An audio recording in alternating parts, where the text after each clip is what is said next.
Welcome back to another episode of the Who You Know Show podcast, where what you know is important, but who you know can make all the difference in your business, career, relationships, and life. My name is Trevor Houston, and on this show, you'll learn the strategy, grit, and mindset it takes to overcome obstacles so you can level up in your career, recover your cash flow, and live the life of purpose that God intended for you. Don't forget to look at the mic drop moments time-stamped in the show notes below. And if you've enjoyed today's episode, make sure to pay it forward, subscribe, and leave an honest review so we can improve. Thanks for listening. My name is Trevor Houston, and please enjoy this episode of the Who You Know Show.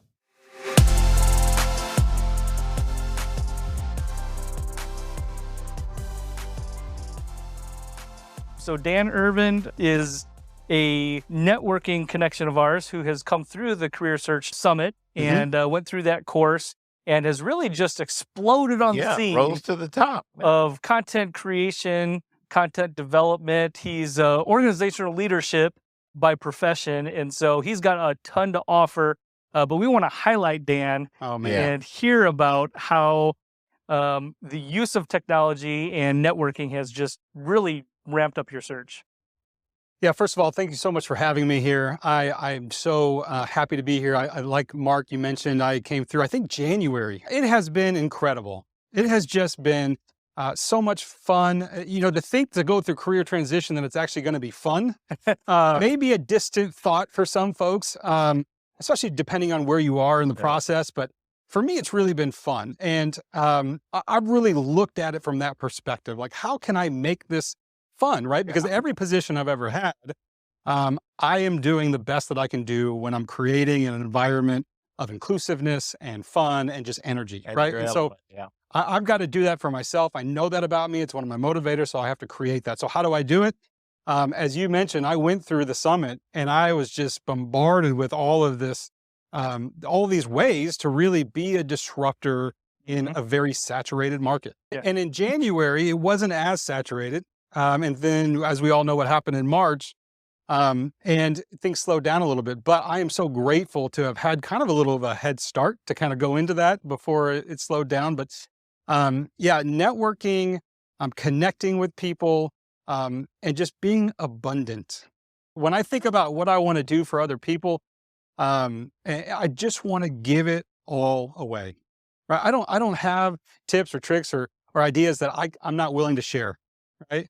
And so that becomes the fun part for me. That becomes the exciting component of it, because what I am after, and I even did this in my leadership roles, is I am after the light bulb moments. When you say something to somebody and you see the change on their face or the look in their eyes, and that is what I'm after. And that's the motivation that I have in my previous roles and now. And so a lot of my content that you see today is me connecting one-on-one with somebody. And sharing kind of those aha moments that pop out. And so, it's been fantastic. It's been so exciting. I have to say, you've been just doing an absolutely stellar job. Well, I want to share something about that, because there's sometimes some confusion of where I am today versus where I was 6 or 8 months ago. Because Mark, you mentioned, I'm punching out 5, 6, 7, 8 pieces of content on any given week. But 6 or 8 months ago, my goal, quite honestly, was to do one in a week, right? And then I remember doing that for a week or two, and I thought, okay, I can double it. I can go to 2. You can go to 2. And then slowly over time, I've ramped that up to where I am today, right? And today, I can do 5 or 6 posts in the time that it took me to do the 1 or 2 early on, because I've created the process. I created the efficiencies. We need to be focusing on doing more of the right things and not just more things. Yes. Yeah, that's true. And so when we're able to frame up our week, our day, or however you look at it from that perspective, you can get to that 80-20 split, because then you're really honing in on where the biggest impact that you can have and getting rid of all the fluff, getting rid of all the stuff that just is this busy cycle. Because we have been conditioned to believe that being busy has some kind of currency, some kind of importance, and it is not. That's a mic to drop moment right there. I mean, I wish Trevor... Okay, Trevor's not here with the mic. Trevor just arrived in South Padre Island. I just got the word but we're going to drop some mics right now. Yeah, we dropped the You may virtual not mic. be able to see them, but they're dropping. But yeah, so you mentioned just, where you've come from. And I know that this is just a testament to what you have done. And I like that you've portrayed this as a ramp up, right? Because a lot of people jump into posting content, making videos, whatever that may be, and they're so scared. And I think, to your point, I mean, confidence, right, was a big issue in that, or is a big issue in that. And I think that if people just get past or into the learning curve, that they'll find that it's not nearly what they thought it was. And it's so much easier than what they really imagined. Yeah, So let me share a little bit about that, because quite honestly, my nature is to be an introvert. Really? I mean, it is, I would much rather be behind the camera instead of in front of the camera. But I know about personal branding.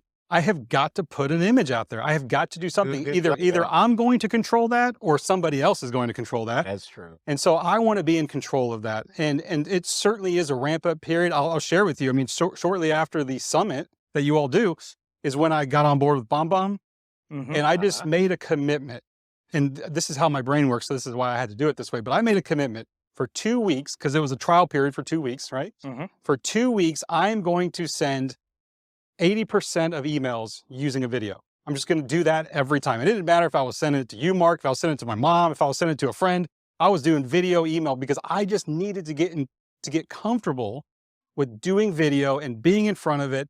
And now, again, 6-8 months later, It's kind of easy now. I'm just doing it like this now. But that's not at all where I started. Tell us a little bit about how that impacted your connections, the number of opportunities, because now I know your profession is organizational leadership, but you're also speaking, right? Yep. And you're also engaged in other ways. So tell us a little bit more about that, like the connection boost that you got and all of that. Yeah, so you probably could guess this to some degree if you see any of my content, that I'm pretty methodical in the way that I go about doing things, right? Yeah. And oftentimes, and I've talked a lot about this in the content that I do, that I like to experiment with different tactics. So at any given time, I'm in half a dozen to a dozen different experiments, right? And testing things. And I do the experimental phase for weeks at a time, mostly month, so I can really evaluate how it came out. And so when I started doing content, it was just text only. And I thought, okay, I can just do text. Okay. And then I was like, well, let me do that. I'm getting some good traction. Now let me add a still image, just a picture. Well, it boosted it a little bit more. Right. And then I thought, okay, well, let me start doing, and then just literally in the last 60 days, I moved over to video.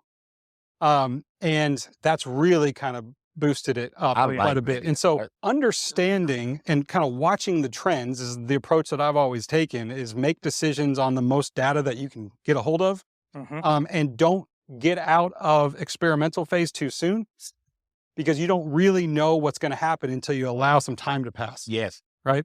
And so I've just kind of followed the trend of how people are connecting with me and want to connect with me. I track to, and this might be too much for some people, but every piece of content for a rolling 60 days, I track the engagement on it. So I have content that every Monday morning I go through and look at. I do a wide variety of content, or content tracking, but also activity tracking from the previous week. One of those pieces that I look at engagement over a 60-day period. So that way it does a couple things. I know what I need to do more of, having a content strategy, right? Thinking about what people are connecting with. I need to do more of that, which has been just, so anyways, that's one of the ways I do that. I could talk forever about that. The other piece too that I would tell you, Mark, to answer your question, is that you've got to write about what you're passionate about. Yeah. Right. Yeah. I know when I first started doing this, I was thinking, what do people want to hear? That's kind of the approach I took. Quickly, I realized that is not the approach, for a couple of reasons. One, nobody was really responding to it because I didn't have a pulse on what people wanted. And two, I was bored. And I was dreading doing the content. Yeah, it comes through. Yep. Yeah. And so when I switched that, I was writing way more content than I ever needed. I was trying to figure out, what am I going to do with all this content? And I actually attracted the people that I want to be attracted to, that I want to be a part of. You build relationships with those people, and you continue that, don't you? Exactly. Dan, you are just, again, you're killing it. At least in my feed anyway. Anyway, I see it all the time. watching the videos and just seeing the developing of your marketing strategy. And, I know that it's impactful.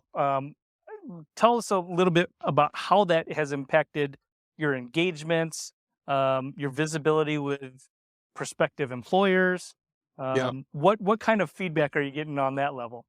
So one of the other byproducts of doing that much content and putting it out there about who you really are and what you're really passionate about is when employers do find you and they go to your page, they can get a real good understanding whether or not they want to continue the conversation, right? So for me, that is doing more of the right things, because now I'm letting people opt out before I even know it. Yes. Right? Yes. And so I'm okay with that, because if we have to go through the process and then we both have to figure out whether or not this is a good fit, I've just wasted time going through a process that has nothing to do with where I'm trying to go. Yeah. Like-mindedness, right? Connecting with people that think the way you think is only going to sharpen you, right? Iron sharpens iron. Yeah. And so how do you find those people? Well, you be authentically you, and you will attract those people. Yeah. Quit trying to find them and start attracting them. Right. So some of the other things that content and what I'm doing has helped me is that it's just given me opportunities like this to be in front of more people. Let me be very honest and clear. My goal is to get this face in front of as many people as I possibly can. Yeah. Right. And you found out that face wasn't ugly, man. Well, the jury's still out on that. But, and this morning I did a 4-hour live event with Career Launch, right? That was purely because of the content I'm pushing and the relationships that I've created. Yeah. Right. I'm doing a live training next week on some content that I've created on goal setting. And also launching a website at the end of the month for a speaking career that I'm really trying to pursue and that I want to do, and just be in that leadership development space. That is super exciting. It's just great to see when you put your heart into it, right? And you believe in it and you're passionate about it, which obviously are. What it can do. And so I think that, some of the takeaways that I'm hearing are, number one, you've got to just get after it. You've got to commit to yourself that you're going to do it. Number two, no matter how small it is. Yes. Right. Small and consistent is greater than big and inconsistent all day long. Yes. Right. Small and consistent. Yes. And the other thing that I heard you say is that the passion, right? That's key. You have to be passionate about what it is that you're creating as far as the content, what it is that you're putting out there. I mean, look, that's one of the things that we get all the time. Like, well, I'm not sure what to post or what to talk about. I mean, talk about what you're passionate about. And that's another thing. If you are not passionate about the work that you're doing, that may be a clear signal to you that it may be time to evaluate what you're doing. Yeah. Right. Yeah. And so that's a golden opportunity. You're in a good position to evaluate that. I've had direct conversations with people like, how do you do it? Well, how do you come up with content? How do I start? Just like you're saying, Mark. Yeah. And my thought to them is I will tell you exactly what I did. And that's what I love doing, actually, is I share with people. I'm not sharing theory with people about what I think might work for them. I'm saying, here's what worked for me. This is what I'm doing today. Now, you may have to alter it a little bit, but I'm giving you a framework of what works for me. You figure out how that works for you. But for content creation, I always tell people, just sit down and think about positive experiences that you've had in your life, right? In a workplace, in life. It doesn't have to be all workplace related. In fact, I think more people connect with us. One of the best performing posts I ever got was a sign that I put up that my daughter left me that says, "You're an amazing dad." And I put that up on LinkedIn, and I put a little blurb about what that meant to me personally. Yeah. And that's one of the best performing. And that's important for me, because I want people to know who I am from that perspective and understand that being a parent is a priority in my life. Yes. Right? And so brainstorming, thinking through experiences that you've had in your life, and then you can easily pull out different topics to then write on based on those experiences. Yes, I love it. And I love that it's personal, right? It has nothing to do with your profession, right? But part of your profession is being a dad. We do not come to employers as partial people. We come to employers as whole people. Oh, man. You have to remember there's a person behind the profile. And I love what you're saying. It's H to H. We call it human to human, right? We need to get back to that. There's someone behind the profile. So when I'm working with someone, I use a different 80-20 rule. That's 80% of your post should be about your profession, your industry, but 20% should be personal.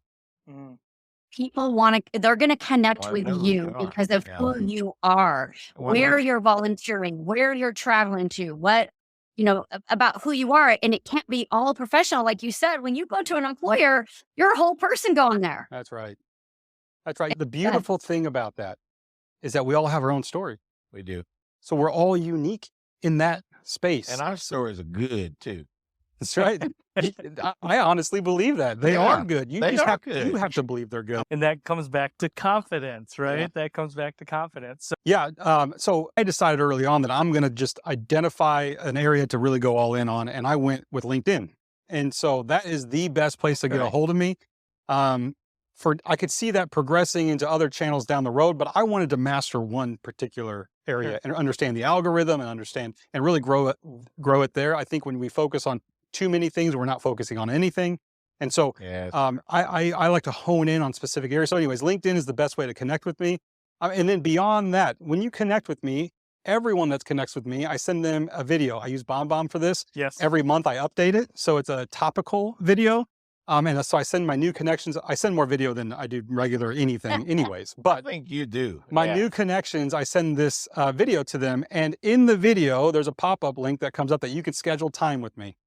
And I do this all the time and just connecting with people and learning about them and digging in deeper with my network. Because that's, again, if I can get this space in front of more people, if I can be top of mind for folks, and if I can give back to any degree, it just is motivating the fire in me to keep it going. Yeah. See why we do what we do? Dan, why don't you tell us, because you're in transition. So dream job, dream employer, do you have a plug there?